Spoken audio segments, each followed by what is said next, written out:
এখন all India secular ফ্রন্টের শ্রী মোহাম্মদ নওশাদ সিদ্দিকীকে তার বক্তব্য রাখার জন্য অনুরোধ করছি।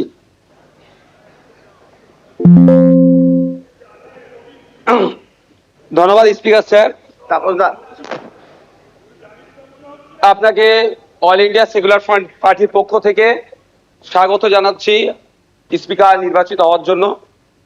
আমরা আশা করব আগামী 5 বছর আপনার নেতৃত্বে এই অগাস্ট হাউস তার গরিমাকে বহন করে চলবে এবং সাথে সাথে আমরা যারা বিরোধী আছি তাদের সর্বোৎকৃষ্ট জায়গা, মতামতের জায়গা হচ্ছে এই অগাস্ট হাউস। আমরা আমাদের মতামত নির্দ্বিধায় নির্বিঘ্নে এখানে রাখতে পারবো এবং যারা শাসক দলে আছে আমাদের মতামতের ভিত্তিতে গঠনমূলক অবশ্যই যেগুলো হবে সেগুলোকে গ্রহণ করবে। স্পিকার স্যার, আপনার অনুমতি নিয়ে দু একটা কথা বলবো, যদি এই প্রসঙ্গ নয়। সত্যি আমি আজকে বসে খুব ফিল করছিলাম, হাসছিলাম মনে মনে। আজকে তাপস রায় বাবু যে কথাগুলো বলছেন খুব একটা ফেলে দেওয়ার নয়। আমি আমি আমি আমি বলবো, আমি 2021 সালে নির্বাচন হওয়ার পরে 6টা মাস এমন দিন পার করেছি, আমার মনে হচ্ছিল যে আমি ইস্তফা দিয়ে দিই, অন্তত আমার ছেলেগুলোর উপর অত্যাচার যদি বন্ধ হয়। এই সময় ফিল করেছি, পার করেছি। পোস্টপোল ভায়োলেন্সে 2021 সালে, আমি এতে কিন্তু বিজেপিকে দরার সার্টিফিকেট দিচ্ছি না, কিন্তু 2021 সালে যে সমস্যার সম্মুখীন আমরা হয়েছিলাম, আমাদের কর্মী খুন হয়েছিল, একাধিক বাড়িঘর লুটপাট হয়েছে, ভাঙচুর হয়েছিল, সেই অর্থে। তবে হ্যাঁ, একটা জিনিস, এই 2026-এ দাঁড়িয়ে কিন্তু বেশ কিছু ধর্মের স্থান আক্রান্ত হয়েছে।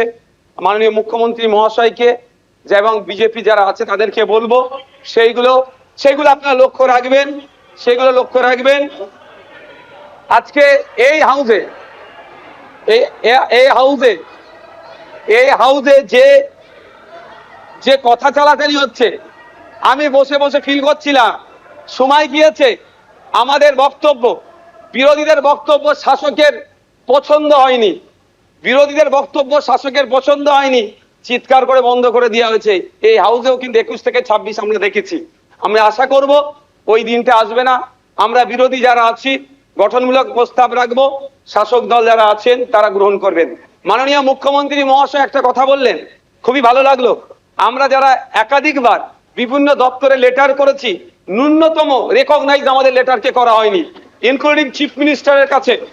আজকে যে কথা বলেছেন এটাকে আমি স্বাগত জানাচ্ছি, যে উনি অন্তত কথা বলেছেন যে মিনিস্টাররাও রিকগনাইজ করবে, অর্থাৎ প্রাপ্তি স্বীকার করবে। আর একটা কথা উনি বলেছেন অল্প হলেও কাজ করব।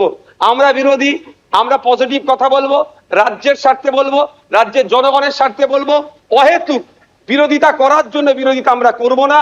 সুতরাং মুখ্যমন্ত্রী মহাশয়কে বলবো, অল্প নয়, আমরা যেগুলো আর্গুমেন্ট করব, আমরা যে ডিমান্ডগুলো রাখবো, ব্যক্তি স্বার্থের জন্য নয়, মানুষের স্বার্থে, নির্বাচিত হয়ে এসেছি তাদের স্বার্থে, সেগুলো আপনি পুরোপুরি যদি আমাদের জন্য, বাংলার মানুষের জন্য করেন, আমরা আপনার কাছে অবশ্যই কৃতজ্ঞ থাকবো। আবারও মুখ্যমন্ত্রী মহাশয়কে ধন্যবাদ জানাবো। দীর্ঘদিনের স্বপ্ন এটা আমাদের সকলেরই, যে আমাদেরকে নির্বাচিত করে এই হাউসের মধ্যে পাঠাচ্ছে। মাসের শেষে আমরা 1,21,000 টাকা নিয়ে বাড়ি যাচ্ছি। আমরা সেই জনগণের জন্য কি রোল প্লে করছি, কি বক্তব্য দিচ্ছে হাউসের মধ্যে, না হাউসের মধ্যে এসে শুধু সময় কাটিয়ে চলে যাচ্ছি। যে আপনি লাইভ স্ট্রিমিং এর যে কথা বলেছেন, এটাও আমি আপনাকে কৃতজ্ঞতা জানাচ্ছি, স্বাগত জানাচ্ছি। এটা হওয়াটা খুবই দরকার ছিল।